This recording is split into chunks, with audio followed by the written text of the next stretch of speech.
Hi, everyone. Thank you for joining us and welcome to the Know Your Water presentation, which is our first collaboration with Root to Rise. We've done some in-person collaborations, but this is our first online collaboration. My name is Gal Patashnik, and I'm the Outreach and Member Services Director here at ACT. I want to start by thanking Stacey Dahl and Root to Rise for partnering with ACT on this event. We are thrilled to be finding new ways to bring our communities together, especially since conservation and permaculture make so much sense together. We hope this grows to future collaborations with Root to Rise, and so we can bring you more programming like this in the future. A big thanks to those of you in the audience that are supporters of ACT and or Root to Rise. As I'm sure you're all aware, both of our organizations are working hard to continue serving our communities and finding new ways to bring people together. If you aren't already a member and feel you can make a donation at this time, please do so. We know you see the importance of the work we do and ask for your support in whatever way you can. I'd also like to exclusively thank our speaker, Stacey Dahl, for taking time to present tonight. ACT and Root to Rise, as I said, have been working together to find new ways to collaborate for quite a while, though in the past we focused on hands-on in-person events. And I'm so glad we found an opportunity to partner on what Stacey's built with the Planning Hope series, especially when water is starting to become such a big part of, I know, what we've been thinking about, a topic that's near and dear to our hearts at ACT as well. We're extremely excited to have her share her knowledge and great energy with us tonight. So thank you so much, Stacey. Before handing things over, I have just a few housekeeping items. In the interest of keeping things running smoothly and with minimal confusion, everyone will remain muted with videos off for the entirety of the presentation. You can ask questions at any time using the chat function. If you're unsure of how to get there, wiggle your mouse and you'll see a chat icon pop up in the bottom right of your screen. Click on that icon for the chat screen to pop up, type your question and hit send. That you're sending your question to everyone, so I or Sheila, our other moderator, can see it as Stacey is talking. Sheila Higginson and I will be moderating the questions as they come in. Please do your best to ask any clarifying questions in real time, but save any longer or more detailed questions for the end. The presentation will run about 45 minutes, at which point there will be a chance for those detailed questions to be answered. We'll be slipping into more of a conversational style for that piece. So that is that for our housekeeping. Please also be aware that this will be recorded. So just a little heads up, as I said, nobody will be seen or heard. So hopefully that's not a problem. With that, please enjoy and thank you again for watching. Stacey, I will pass the virtual mic to you to get us started. Great. Thanks so much, Gal. Yeah, water. I wanted to start with this slide, which is a picture of the Ammonoosuc River, and just to remind us all that water is life. And this important resource that I believe we here in the North Country have been very fortunate to have an abundance of this year in particular, and I don't think it's the first summer, we've actually experienced a bit of a drought. And it just so happened to coincide with so many of us being at home and gardening and being in nature and really connecting with our ecosystem. So when we talked about what did we want our first collaborating event to be, we thought, let's talk about water and the importance of water. So I just want to start by a quick introduction. My name is Stacey Dahl, pronouns she, her, and hers. And I want to thank all of you. I know that there's a lot going on right now. We were just sharing that it's a beautiful evening. There's a lot of places that you could be, and you've chosen to spend time here with us. So I really appreciate that. Thank you for being here. I also want to acknowledge that I am joining you tonight from my home, which resides on traditional territory of the Abenaki Nation. but is now known to us as Littleton, New Hampshire. And it also resides in the Waits watershed. I always thought that we were part of more of the upper Connecticut, but the New Hampshire Department of Environmental Services has gone in and created a map that has shown that actually there's a small area around the Littleton, Bethlehem area that is part of the Waits watershed. And if you're curious about, where is it, what watershed am I in, you can find that on DES's website. I also want to acknowledge that I am not an expert by any means on water resources or even permaculture. I like to tell people that I believe that there's a life of learning here. So what I'm going to be sharing tonight is what I've been taught, what I've been trained, and also, most importantly, I feel my lived experience. And so what I want to ask is that you consider tonight, when you're asking questions and even when we're sharing and in conversation, please share from your lived experience. I think the best way that we all learn together is by sharing what we've tried, not only what's worked, but what hasn't worked, right? So I'm going to be sharing some ideas, some concepts. I'll show you some things I've done at my home, but I'm really curious when we get to that sharing piece for you to share things that you've been thinking about or that you've been trying. And as I remind people often in permaculture, I don't believe there's one way, and I don't always believe that there's a right way. I think there's your way. And so take everything that I say with a grain of salt and try it out at home. Experiment with what you have in your home, in your landscape, and your unique position and relationship to your watershed and ecosystem. So before I dive into the water piece, I do want to take just a moment to tell you who Root to Rise is, for those of you that don't know. Our vision at Root to Rise is planting seeds and growing permaculture everywhere with everyone, ensuring that this knowledge, this connecting to ecological systems to meet human needs, that knowledge can be shared and accessible with everyone. And we in particular have spent some time trying to identify populations that might not necessarily be at the table, and working with them, or folks that don't have access right now to food or to the environment, and creating learning environments where not only they have access, but that we're bringing in people from the community to work with them. We're a big believer in hands-on education, as Gall said, which has been a challenge during this time. But we did, as we embrace ecological learning, which says we should all be adaptive and flexible like nature is, we had to adapt to our current situation and decided, well, we can try Zoom, we can, share some information online. And so we've created a series called Planting Hope. And at the end of this presentation, I'll give you a link to our website because we also have been recording our webinars. And there's information on what is permaculture, how to build soil, and the latest one we did was on building a hoop house and thinking about season extension. Also, one of our board members did one on catch and store energy, which is actually a little related to tonight's conversation because she lives on a terrace landscape and has been able to create ponds on her site to collect water as it runs down the hill. So if what I say tonight as it comes to terracing and slopes and all, you want to see some more examples, tune into the Planting Hope website and watch that video that Christine did and in the picture she has of her landscape.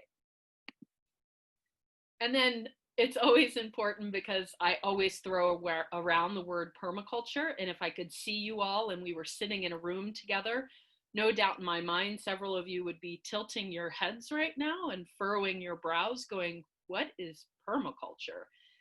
And it's always hard for me to try to do it in a quick elevator speech because I believe it is so rich and so deep and so broad that it's hard to try to put it into one sentence, but I've done that here for you.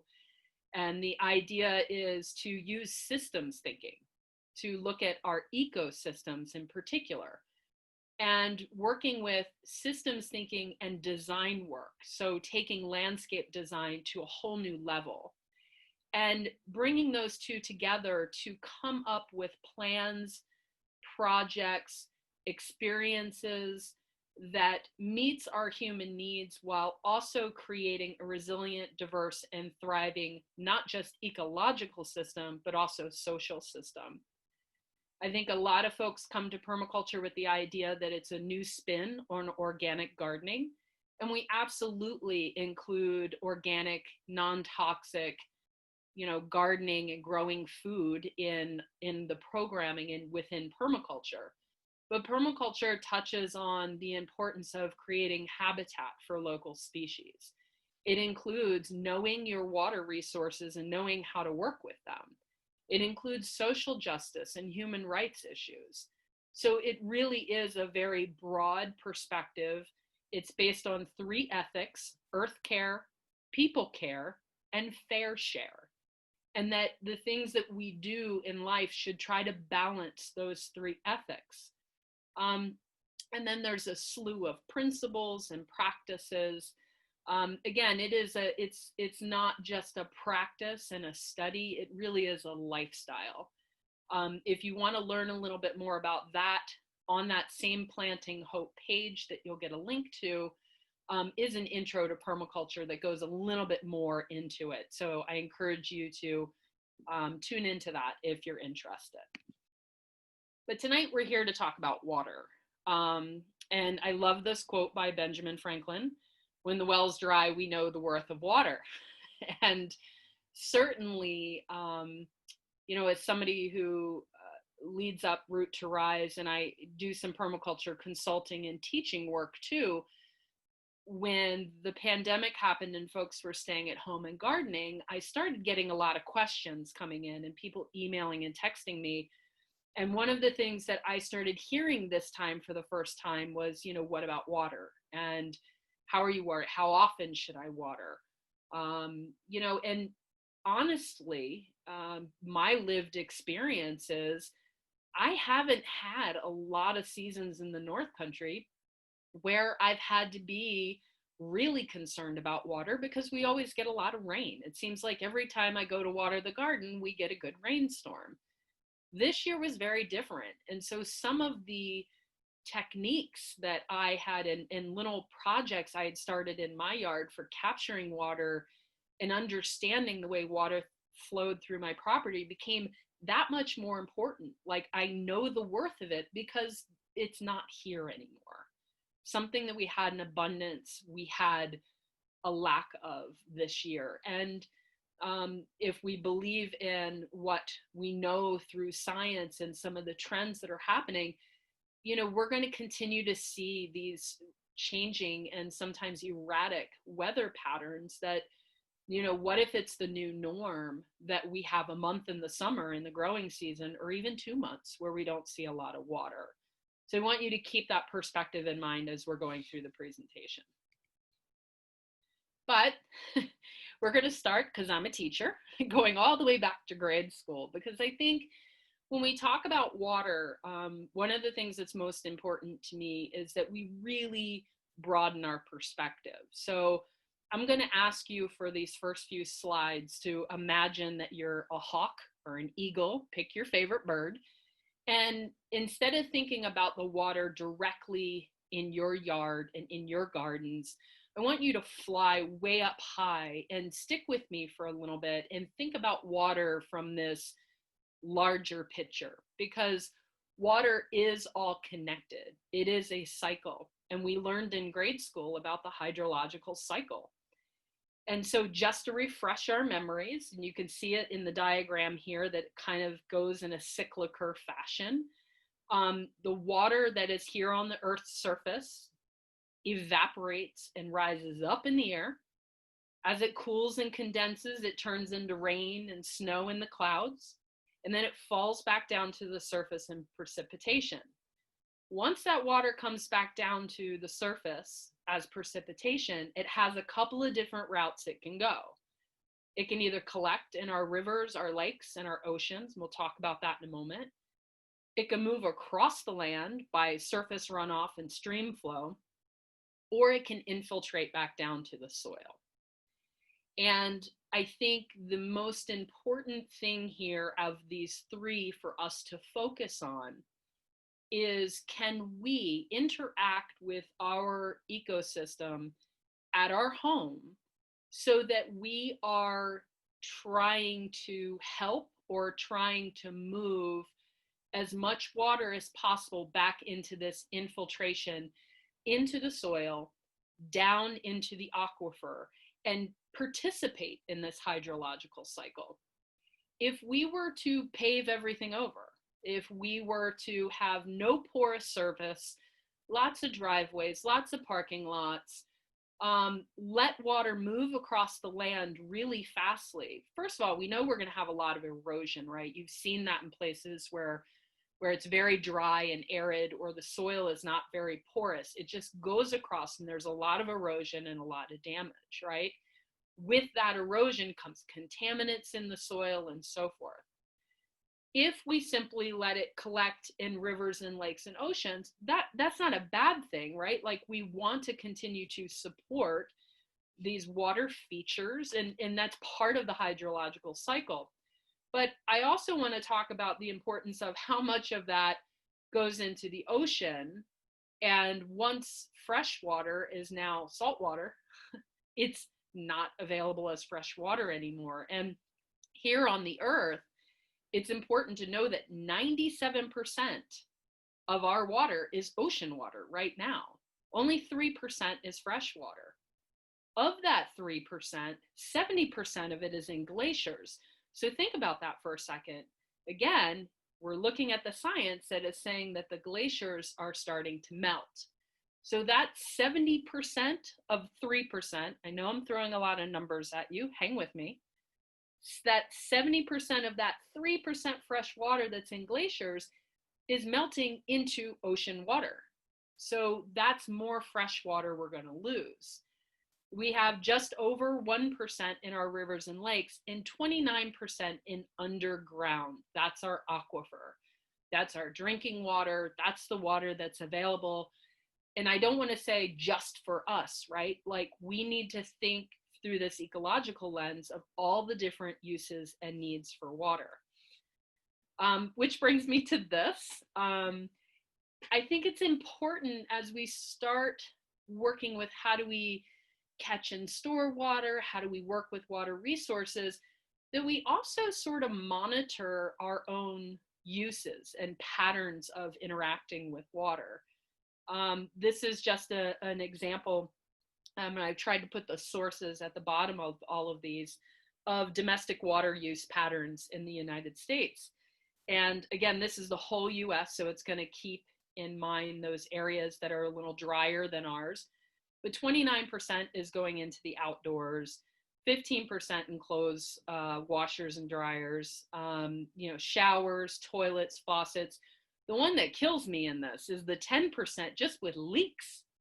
I mean, if you get anything out of our time this evening and you go, I'm going to go around the house and fix my leaks, good for you. Like, you're reducing that 10%. So one of the things I want to kind of share with you and leave you with as a thought tonight is really pay attention to how you use water. I remember when we were first being told, like, you can brush your teeth and turn off the water while you're brushing your teeth.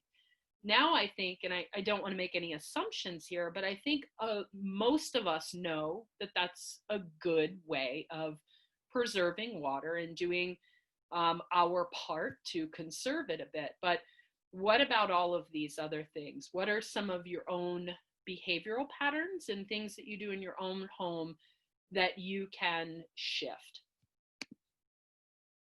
And this is important too, because I want us to, again, remember that the water that's at your home and on your site is part of a watershed, which is part of other watersheds, which is part of a larger system. And this hydrological cycle that we're all part of affects all of us across the globe. And so whenever I see these statistics, I have to pause for a minute, because this is where I take for granted sometimes this wonderful resource we have. 1 in 6 people in the world do not have access to clean water. 1 in 6. So there's what, 23, 24 people on this call?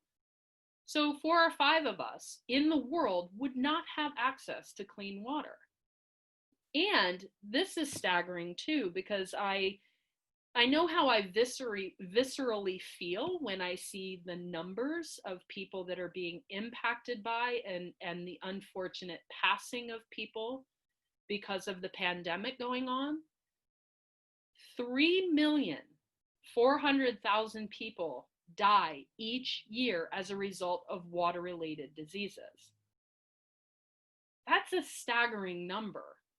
Like, in my mind, I'm greatly affected by seeing 150,000 people in our country.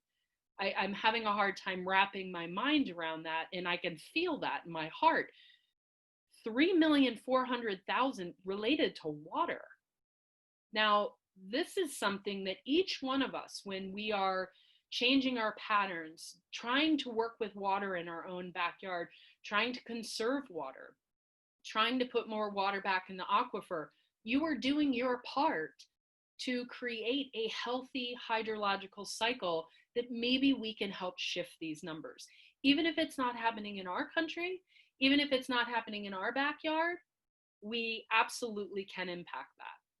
Now, this is usually where I would end that conversation. However, I've had to change this in the last few years to go, oh, but by the way, we are experiencing this in our country.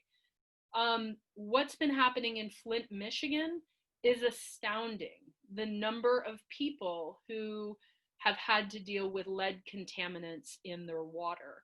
So when we see things like this and we see, yeah, but this is happening someplace else, actually it's happening here in our country as well.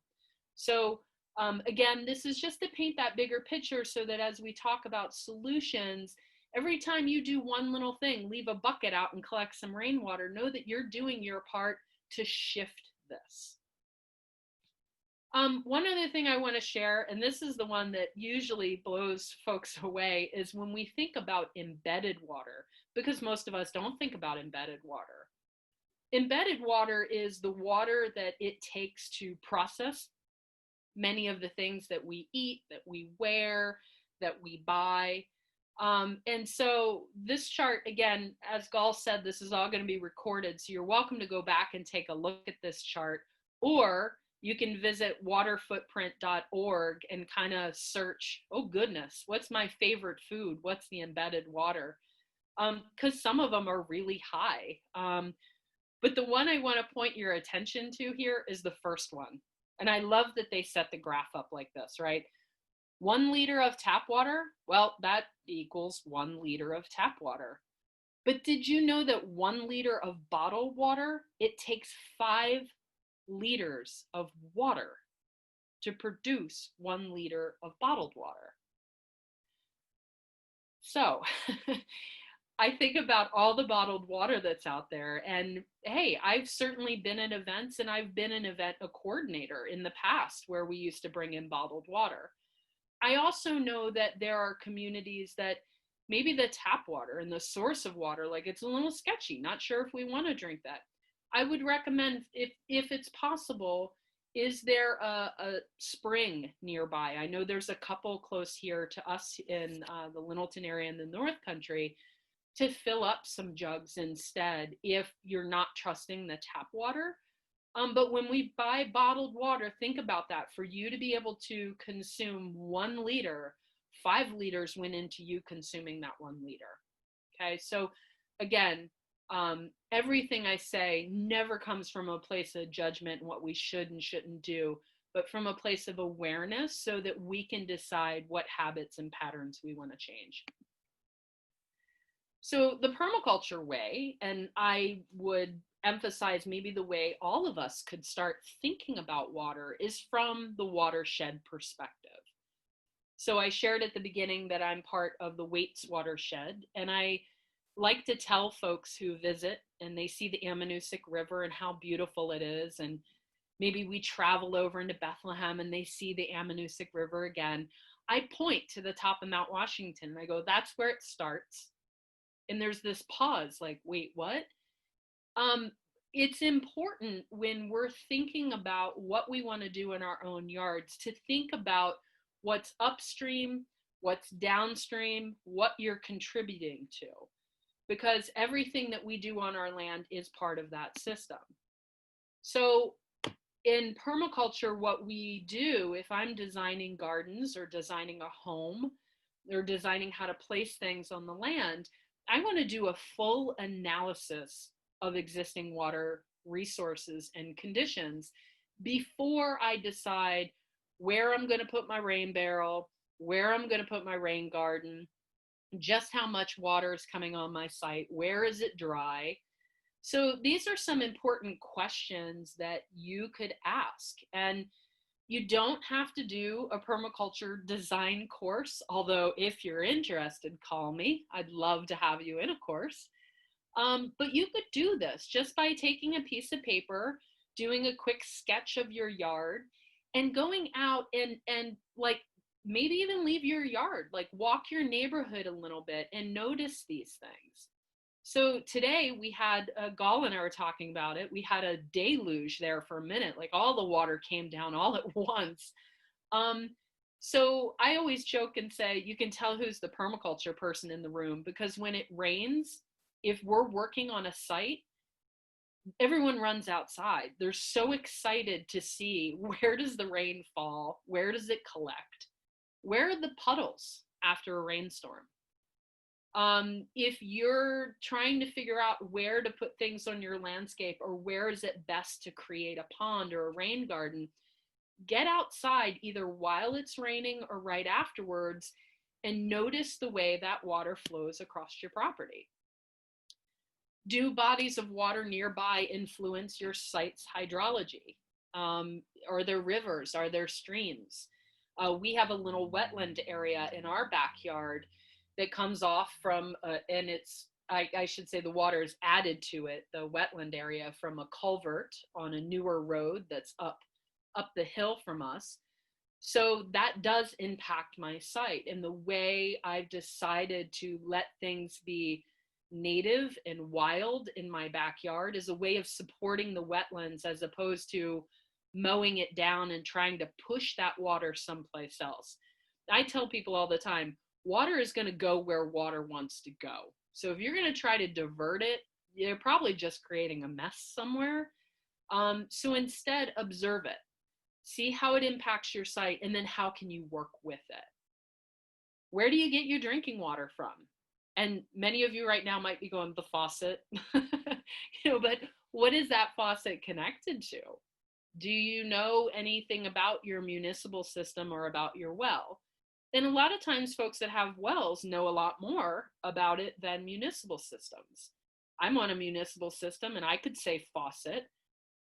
Fortunately, I've been doing this work for a while that I know a little bit more about that system, but it's really important to know where that's coming in. And on the other side, where is it going when it's going out? So when you flush your toilet, when you're using your sink, when you're using your wash machine, do you know where that goes? And embedded in these questions is what most places have at a municipal level, are wastewater treatment plants. And for those of you that are really interested in sort of the ecological impacts of some of the human systems that we've designed to meet our needs that maybe could use some tweaking, take some time to observe a stormwater treatment center, because there's a lot of chemicals that have to go into cleaning the water. It's a very energy intensive place. And again, it's not a place of judgment. I'm not here to say, oh, they're awful.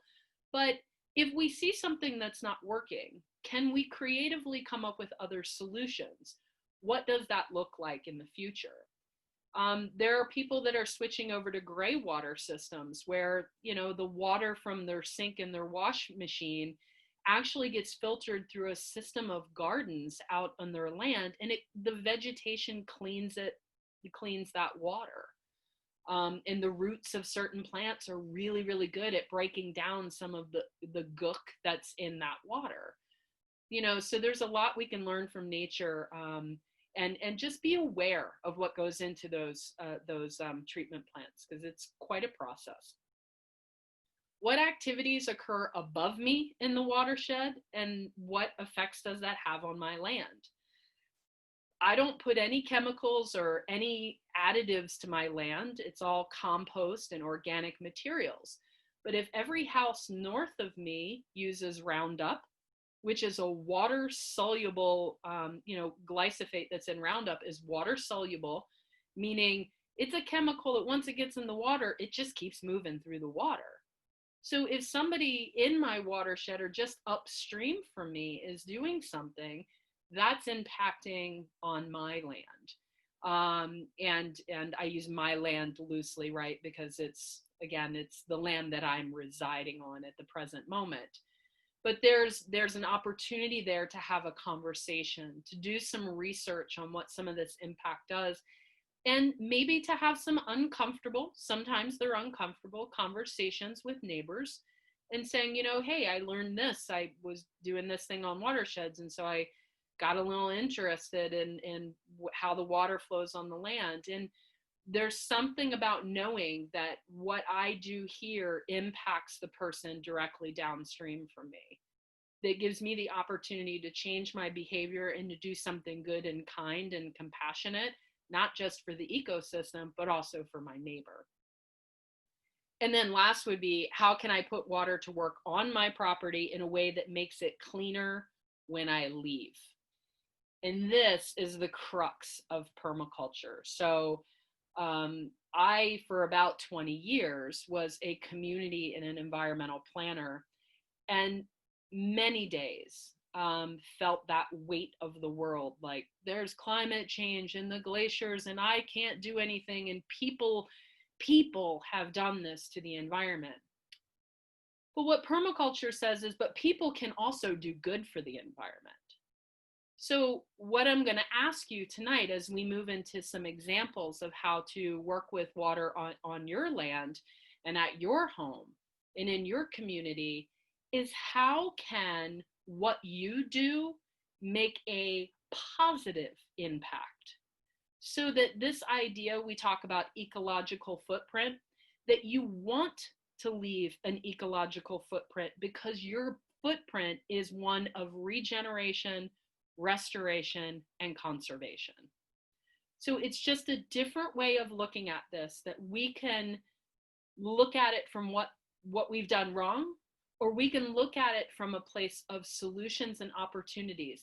I want to look out the window that I'm looking at right now out on my gardens and know that I have left this place better than when I found it, and that I have done my part to contribute to that hydrological cycle, so that maybe by the time I leave, those numbers of 1 in 6 people not having access to clean water, or some of the pollution and the stories I hear even in the local area. I know there's a lot of conversations around the landfill in Bethlehem and all. What can I be doing here to make a positive impact? So with that, I want to move into some examples. Some are ones that I found online, some are from students and colleagues, and others are from my own property. And so I want to share this. This is kind of how we put it in a package. Whenever I'm talking about water, I say, okay, so the way we work with water right now is that we pave it, we pipe it, we pollute it, right? We pave over things as much as possible. And when I mean pave, I mean non-porous surface. So water can't get back down to the groundwater. It can't recharge the aquifer. It's just running off, right?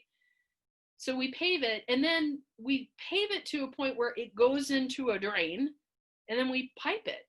We continue to move it fast away. I talked to somebody at one point that said, there's a lot of water in my yard. I just want it to go away. I never want water to go away. It's such an important, abundant resource. I want it to stay. I want it to go down into the aquifer. I want it to feed my plants. I want it to nourish me. So this idea of piping it means moving it away. And in that process of paving and piping, the water is moving so fast, as I said earlier, it's collecting all sorts of contaminants. So now it's being polluted as well. The 3-term phrase, if you will, that we use in permaculture for water is slow it down, spread it out, and sink it down. So slow it, spread it, sink it. I'll say that over and over again. We can create a little song. Maybe we'll sing it at the end of the presentation. Slow it, spread it, sink it. And let me show you some examples of what I mean. So slow it down. So when I think of slow it down, I'm thinking of capturing and storing it. We're fortunate up here. I don't believe, and again, if anything I say, this is based on my knowledge and my lived experience, is wrong, feel free to, or you know something different, I guess I want to say, feel free to put that in the chat and we'll discuss it at the end. But I don't believe here in Littleton, at least, that we have any restrictions on capturing rainwater. There are parts of the country that do, because it's so dry and there's such a drought and they're afraid of folks, I guess, hoarding water. We could have a long conversation about that. I think there's municipal things that could happen, like at a community level, of capturing water and then sharing it equally, that could be done. But for our purposes, I want to talk about capturing it in different rain catchment systems. So the first one in the upper corner is kind of the big boy, right? This is an underground rain cistern. It's big. It requires digging down into the earth. Up here, it would probably require digging down below the frost line, although I don't have one of these. If anyone does, again, add it to chat and we'll talk at the end. It's an expensive proposition. You know, this is going to take some time. It's a big system, but you're putting this down in the earth to capture rainwater, and you can hook in, you know, from gutters and different drains. I've seen people do like drip lines and all, but basically what it is you're looking to see where the raw water is falling on your site and diverting it into this tank that then you can hook into your home to use throughout as a water resource. The second model, which is just over from that in the big silver container, is just a bigger cistern, but it's above ground. And this is being directly connected to a gutter system with piping. And because it's above ground, I would think that there needs to be one or two things for folks that are up here, is that you'd either need to drain that before winter time, or have some sort of heat coils or some way to keep that water above freezing, or else, of course, that container is going to expand and contract and break over time.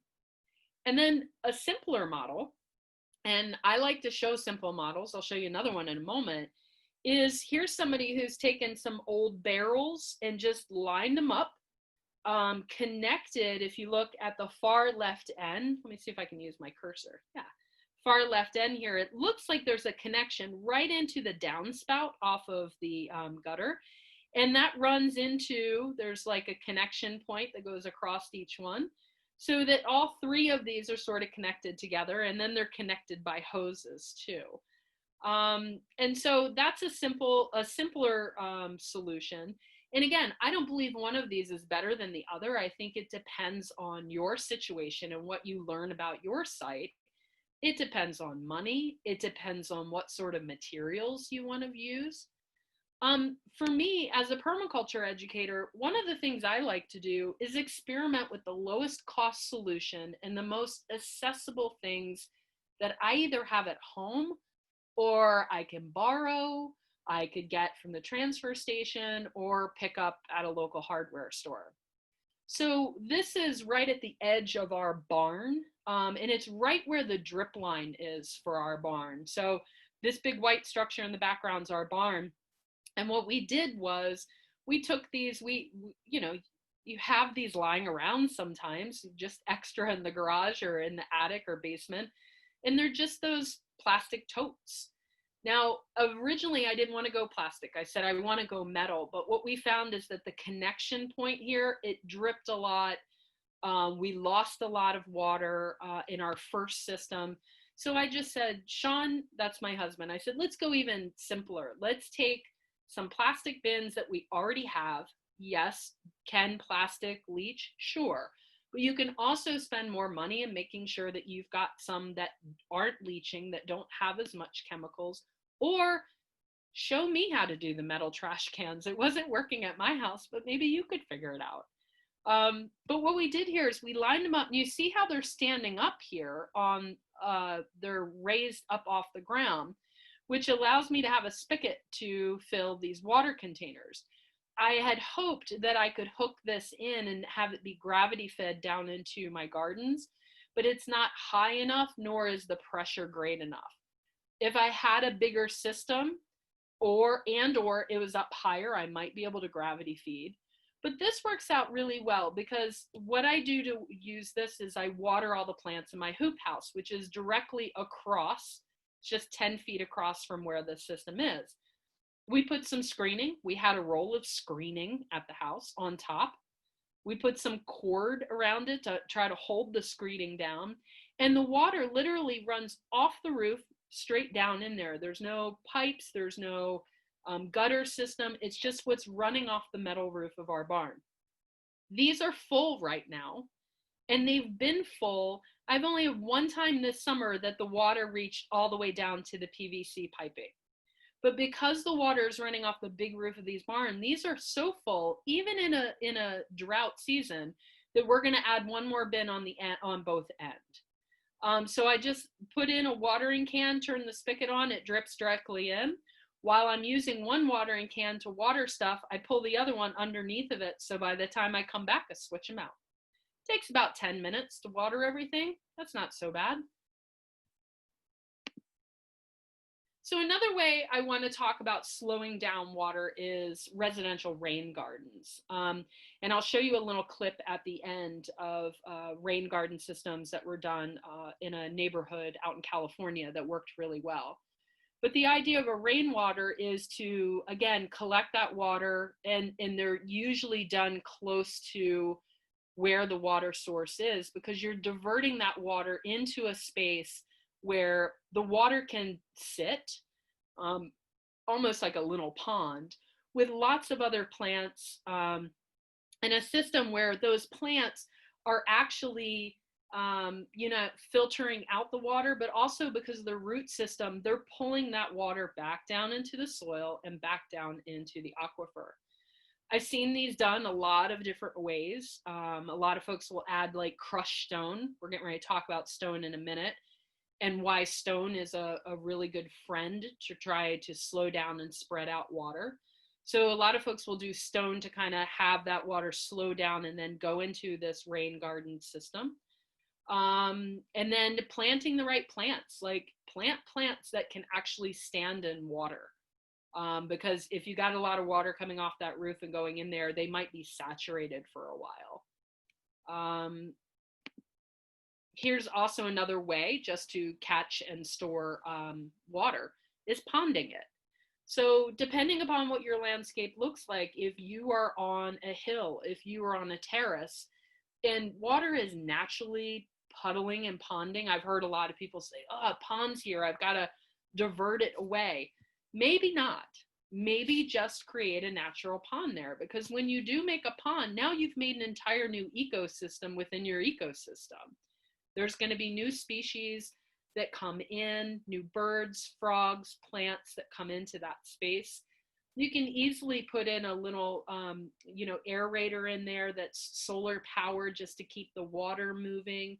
So ponds, and just letting water naturally puddle where it does and holding it there, it's naturally going to kind of feed those plants, and it's going to evaporate. It becomes part of that hydrological cycle, as opposed to just rushing off of the landscape. So the second technique, that was all about, slowing it down in place, trying to capture it. But now let's talk about spread it out.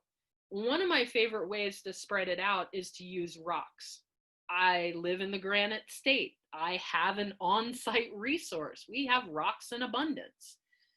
The minute water comes in contact with a rock, if it's going in one direction, it meets that rock and it goes, huh, I either got to go left or I got to go right, or I have to stop here and go down. But when we're working with rocks and we're working with porous materials, it gives the water, it's like rivulets. It breaks it up and makes it spread out across the land.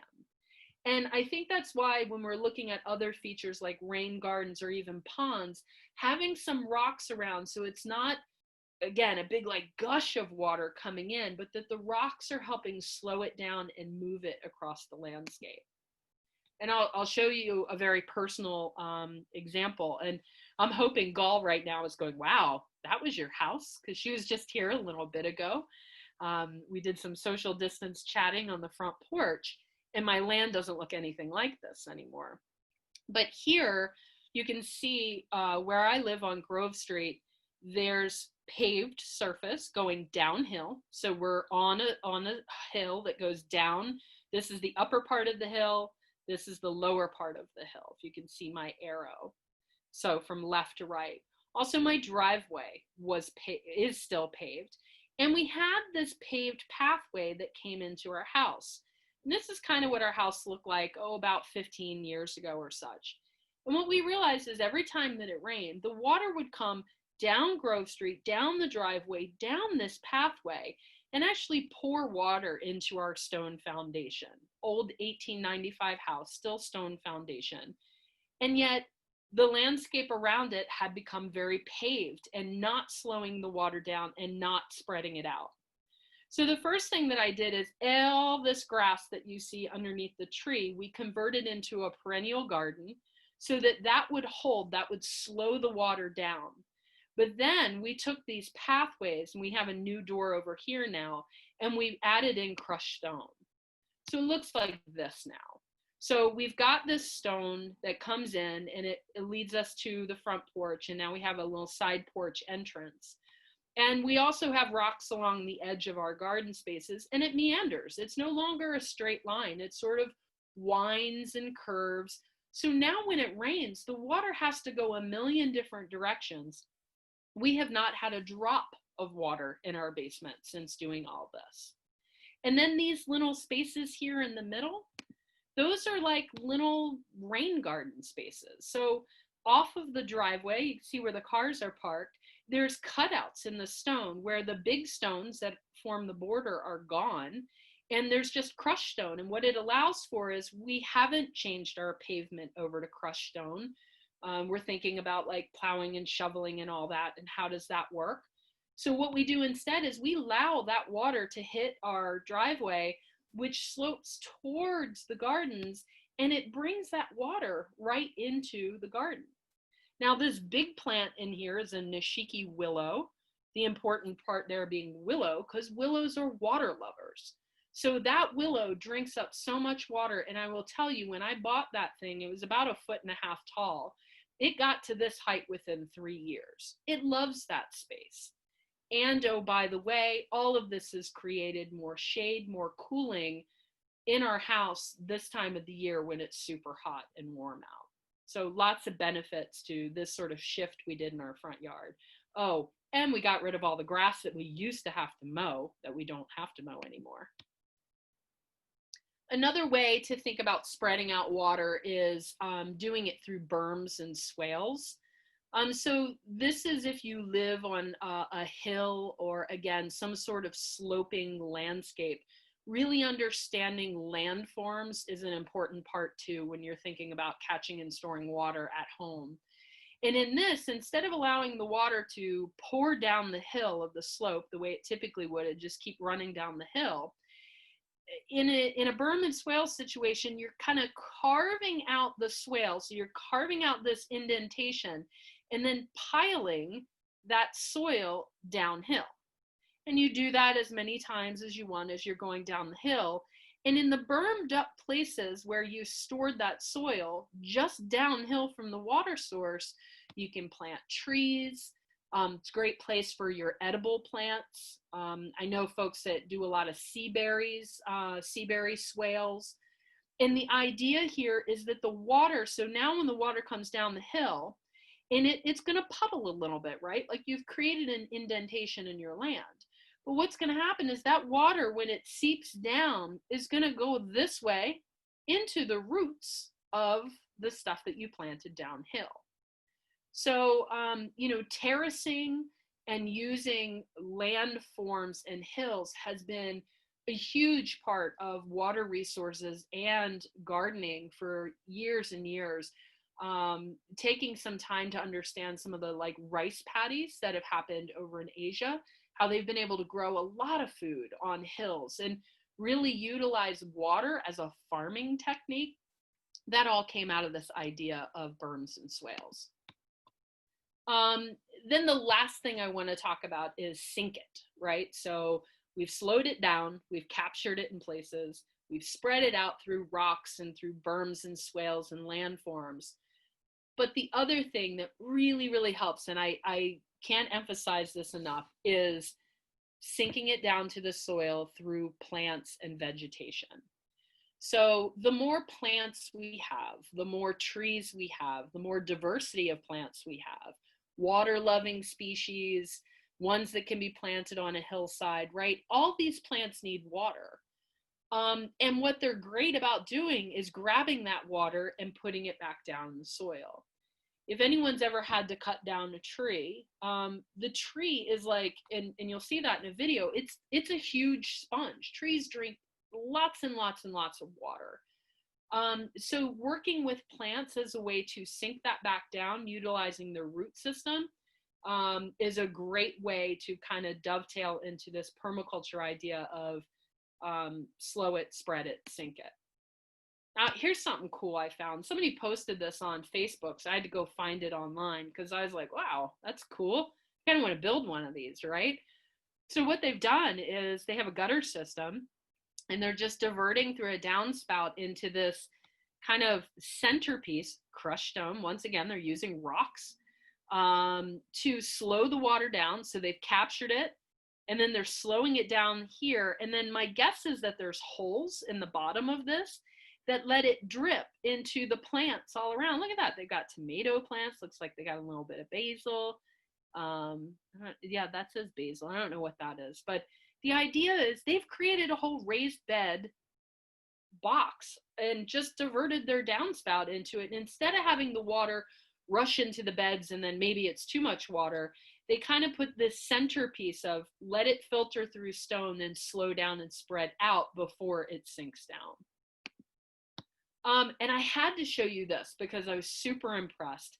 I got a message just a few weeks ago from one of my students, his wife. He's a veteran and he's run our Veterans Victory Garden programs. And a lot of times he's here in Littleton helping us out with garden projects with our veterans. But this summer, with everything going on, he's had to stay at home. So I got a message from his wife, Colby, saying, wow, Hugh has been bored and I'm benefiting from it, because they just bought a house over in West Rutland, Vermont. And Hugh, who has been studying permaculture for a while now, spent some time watching the brief amount of rain we have gotten here and kind of seeing where it runs across his landscape. And he noticed they had this neat garage kind of carport thing that has this big metal roof on it. So he decided he was going to build this vertical growing structure, it looks like a shelving unit, and put his plants in it so that the water gets diverted downward into the plants. So she sent me this picture and I said, I need to see more. So she sent me this little video. It's just about 30 seconds long.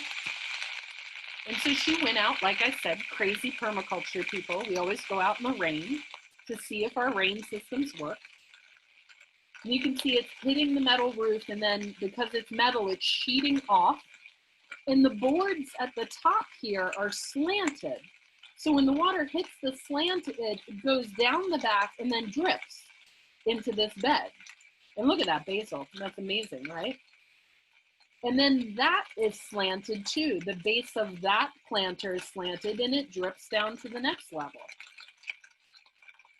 It's got some mint in there.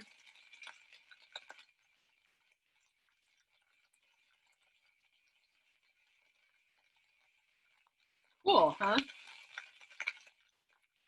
And from what I heard from his wife, Colby, she said that thing is filled with plants. It's very abundant. It's working out really well.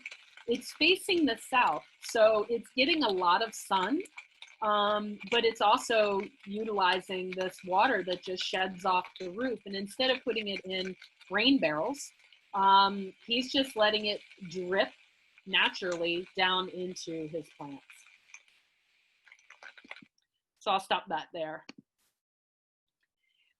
Here's a great picture too. This is from Whole Systems Design in Vermont.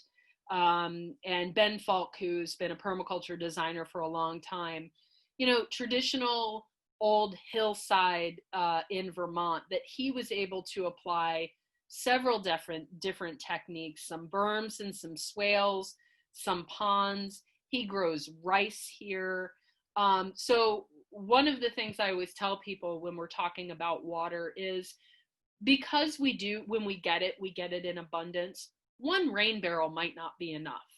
You might want to try several of these techniques stacked with each other. Have a rain barrel and then have a rain garden, and then if it spills over, then have a pond. Depending, again, know your water first. Take some time to get to know where is it flowing and how is it moving. You might have to do several of these techniques. Two more quick things. I'm probably running over, but I get excited about this stuff. So two more quick examples, and then we'll open it up for questions. This one I love. So I always have to start this. There's a little asterisk here. I'm not suggesting that anyone on this call break the law. And it's not necessarily what happened in this space, but this is an interesting case study of where private homeowners actually got to influence change within the city of Tucson, Arizona.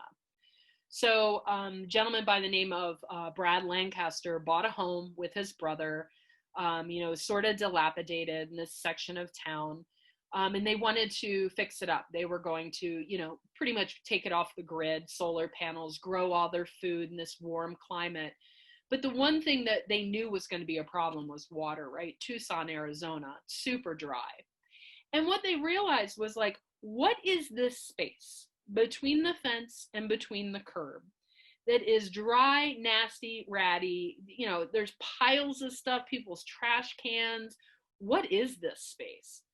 So they contacted the city of Tucson and they said, you know, what's going on with this? And they said, well, it's like public right-of-way space. So it's open for the public to use, to walk on, to put their trash cans and all out, but you have to maintain it. And they said, well, what am I maintaining? Just like dirt? So they started to take some time, spend time in this space, and notice, like, the water, when it comes straight down, hits this, runs straight off. And most of it, because you can kind of see in the picture, there's this granite curbing. Most of what happens with the water is it hits the street, hits this granite curbing, and just like I said before, pave it, pipe it, pollute it. It was running off site, and no water was able to come off the street and infiltrate this site. So they thought, what if all we did was create a cut in the curb? Just take a big chunk of that granite out and let that water flood into the site.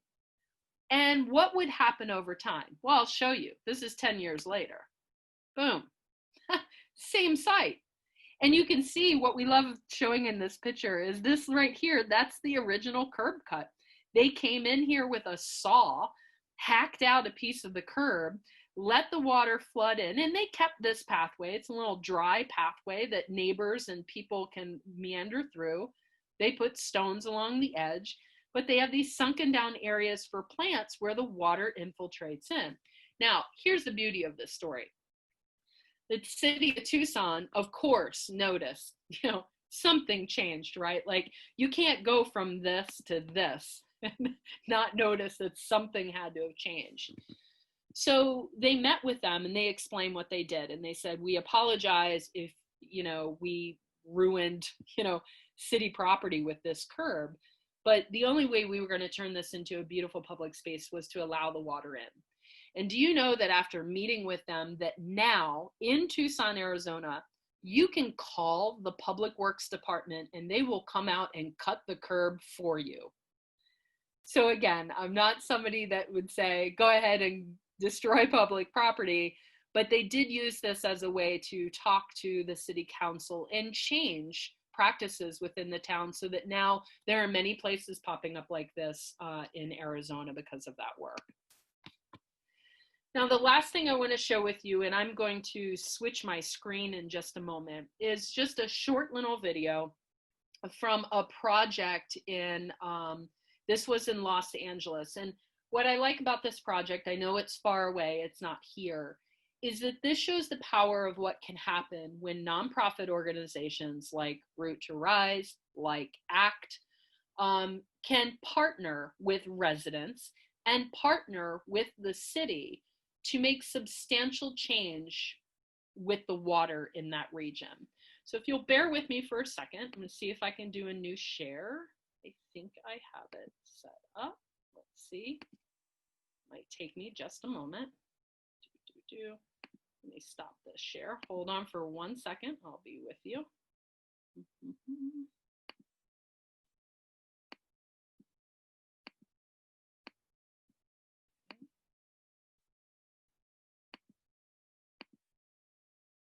I'm just getting this ready for you.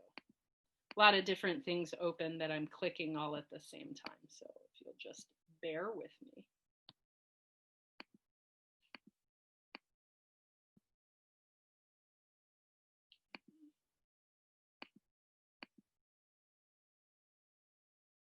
I'm trying to find where my share screen is. That went away. Gall, I don't know where it went. If you come back to the Zoom meeting, you should be able to reshare and choose which screen you're trying to share from. Haha. Share screen. Go share. You seeing my screen again? Yep. Perfect. Okay. That's where it was. It was just another tab. Excuse me, it's in the evening. That's going to happen. So here's the little video, and then we'll get to questions. Thanks for your patience. We are right here in LA's San Fernando Valley in the Sun Valley watershed at the corner of Elmer Avenue and Stagg Street, because this is a community that solved a massive flooding problem, pollution problem, and drought problem, the kinds of things all communities are facing with climate change. From working together in a really unusual way, where neighbors got together with nonprofits and government agencies led by the Los Angeles and San Gabriel Rivers Watershed Council, and planned together a solution that saved money, created jobs, and created sustainability. This was the epicenter of a regional flooding situation. Water flowed from 40 acres north of us and came through down here, making it really hazardous for this neighborhood. Sometimes water so deep that people couldn't safely get in and out of their homes to the street. The water was polluted by oils and toxins that it had picked up throughout the neighborhood. And then it would flow on down, polluting the LA River and on down to the beaches. When it rains, the whole street was flooded. And it was pretty much a dangerous situation with the children trying to cross over the water and just trying to get to school from here. The solution we deployed included two major strategies. One was to pick up the flood water that was flowing from over here, put it into a catch basin right here, and take it underground to the street that was ripped up, and we installed a huge infiltration gallery. That's two large pipes loaded with holes. The water flows through, the water comes out the pipe into gravel and then down into the aquifer, the region's water table. The result is a healthier street, and this process significantly saves money in the long run because it makes the street part of the whole city's water system. The second strategy was to address all the homes on the street, to capture all the water that they were contributing to the flood and capture it clean it, sink it back in the ground. Before retrofitting houses, when rain comes down, it is directed into the driveway, which causes flooding. That water picks up waste and adds to the contaminants in the neighborhood streets, which then pollutes our rivers, beaches, and ocean. With the retrofitting of homes, now when the rain falls, the water is carried by the roof rain gutters and then redirected into a cistern or rain barrel. And if that water overflows, it soaks into a sponge-like, water-efficient rain garden that replaces grass lawns. If there is overflow from the garden, the water moves into permeable driveways, walks, and other surfaces. Or the water is captured by a driveway trench drain, which conveys it to a swale. A swale is a creek-shaped structure consisting of rocks, mulch, climate-appropriate plants that all work together. The swale collects and cleans any overflow from the paved surfaces. And trees are planted around the swale along with the plants and mulch. And the tree does what trees do everywhere. It's the big sponge to put the water underground. Once a swale is filled to its capacity, the water flows out onto the street, and it comes in to this curb cut and on into the swale where it encounters the rocks, the mulch, the roots, and the plants, where it's slowed, it's filtered, and slowly infiltrated into the groundwater. Anything that overflows comes on out this curb cut back into the street and flows down to the next curb cut where it joins other rainwater that has fallen onto the street and flows into and is absorbed by the swales further down the block. In this way, we can save money in the long run because we're putting the water back into the ground instead of sending it out to the ocean. It's been kind of an ecological change as well. We see a lot of different birds here now. All these components work together as a whole system that mimics a natural watershed. To accomplish this, we built a partnership with nature that included the unique cooperation of nonprofit organizations and a variety of government agencies, who in this case are concerned with water conservation. And all of them work together with the people on the street. One of the things that the residents requested were streetlights. And so we found a way to incorporate these pretty innovative solar streetlights that you can see a solar panel up there. They capture the sun during the day and have great radiation, the same as the ones that are on the grid at the city, but these are completely off the grid. They're not connected to anything, and so they don't take any power. Tree people, they came and talked to us, and we had a day where everybody helped pitch in and do the tree planting, and we all worked together. The project in general took about 5 years, but it's really brought back a sense of community here to Elmer Avenue.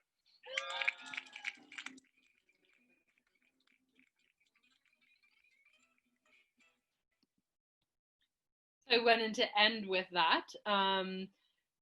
Basically, because as I was just sharing with all of you, there's this importance of thinking about when we're working on these systems to incorporate as many techniques as possible. So maybe one rain barrel is a good start, but as you can see in this project that became an entire sort of neighborhood project, they saw the entire watershed working together, and they worked with residents and everyone to say rain gardens, rain barrels, berms and swales, porous pavements, and oh, by the way, if all of that doesn't work and it makes it to the street, it's going to infiltrate down and still go through this piping with holes in it and go back down to the aquifer.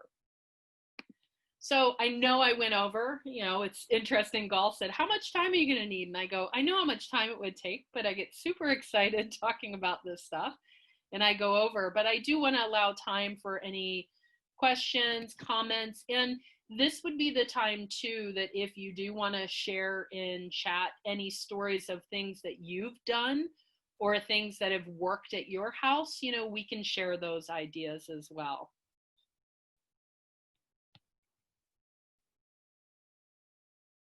We don't have anything quite yet, but I would say if anybody has something that they think might be easier to speak rather than type, maybe put that into the chat and we might be able to allow for some spoken conversations rather than having to type everything out. We do have a question about whether or not you consult, Stacey. I absolutely do. Yes, I do consult. And so in addition to being the executive director of Root to Rise, I also own my own business, Rooted by Stacey LLC. You notice there's a root connection here. And it might be easier just to email me, since I have it up here on the screen, to just shoot me an email to this Gmail account. And if there's something you want some consultation with, email me there, and then I can reconnect and kind of get back to you through my Rooted by Stacey account. But I do consulting work. There's been times I've done just a site visit, just to spend an hour or two with folks, tossing around ideas. I will say, when it comes to permaculture, you know, to fully understand the ecosystem that we are working with, it takes time. And I think that's the one thing, when I'm doing consultation, I'm talking to folks, if it was water related in particular, if I'm not there, if you say, just come out for an hour or two, but I'm not there to see the rain, if I'm not there to take some time to understand the slope and all, I could come up with some good ideas that could kind of work. But the idea is to watch the landscape. The first principle of permaculture is observe and interact. And I encourage folks to do that through the seasons.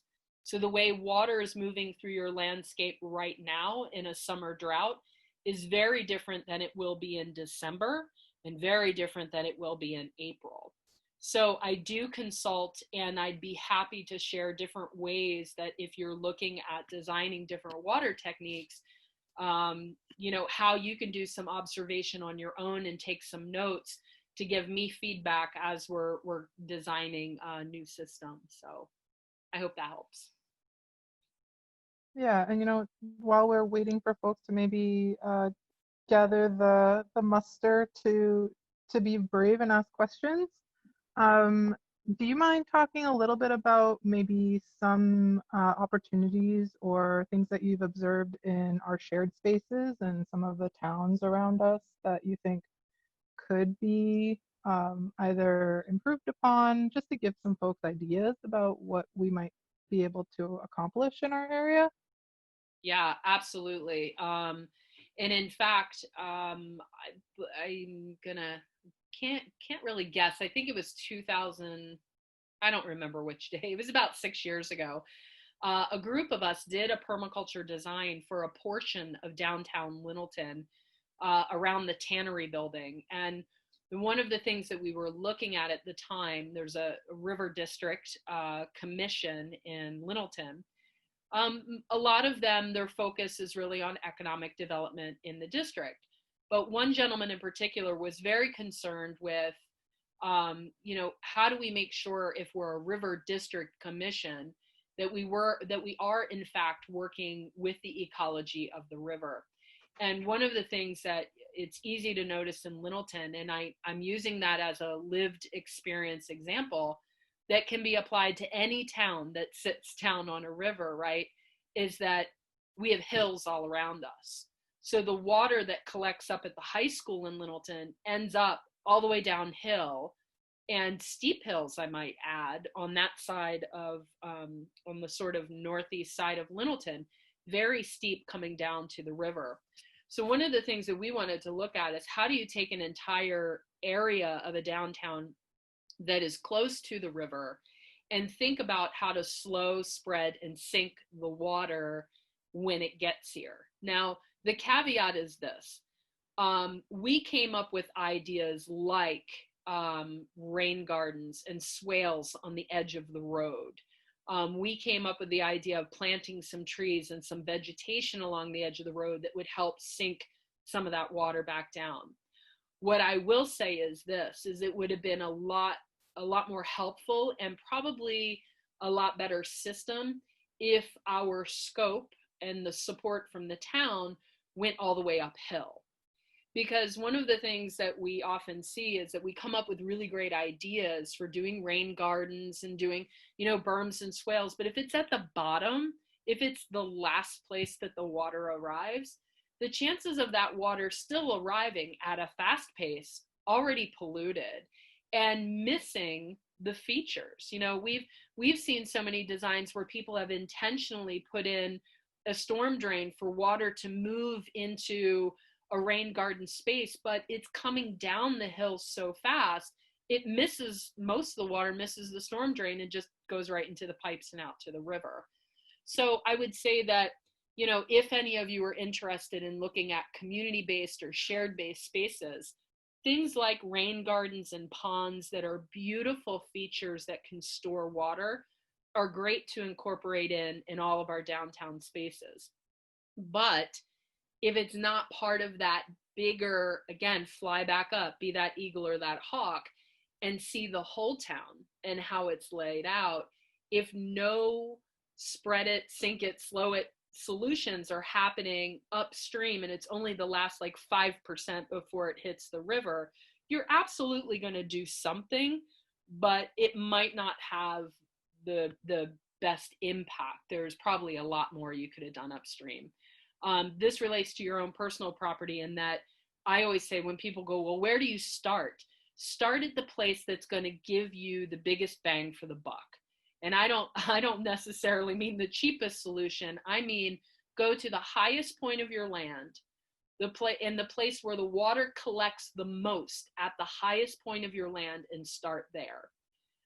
If you dig a pond at the very bottom of your hill, the very lowest part of your hill first, and then a year or two later you put in rain barrels, well, maybe you didn't need that pond because you've already captured the water uphill. So start at the highest point, then reobserve your ecosystem, and then go out and do the next and do the next and do the next until you feel that that water is more evenly distributed upon the land and not eroding. Thank you. Yeah. While you were talking, we got a couple of other questions. Good. Once you ripped out the lawn on your property and replaced it with crushed stones to divert the water, how do you keep weeds and grass from growing back? That's Good point. Well, there's two things in that, which I love. So the first thing is I didn't rip up any grass. One of the things that we stress very strongly in permaculture is to leave as much biological matter in place as possible. So what I did was sheet mulching. And with sheet mulching, you're using a blend of organic material to basically kill off the grass in place. Cardboard is a great friend of yours if you want to sheet mulch. And so a lot of times when I'm starting a new garden bed or a new pathway, I lay down thick layers of cardboard and then put the crushed stone on top. Now I will say this, and this is, again, lived experience, right? In my gardens, that technique works out really well. If I'm doing perennial gardens and planting food and all, just laying down a couple of thick things of cardboard, adding compost, adding organic material on top, and building the bed, that cardboard's going to break down, the grass is going to kill off, and then I can plant into it. What I have found with the crushed stone paths is that if you just use cardboard, some of our more friendly and I'll say aggressively friendly weeds will find their way in there. And so what I've started to do now is a kind of a two-tiered system where I lay down the cardboard first, let it get wet a couple of times. And it's always fun too to see your neighbors' faces when you just have cardboard laying all over your ground. They're like, what is going on over there?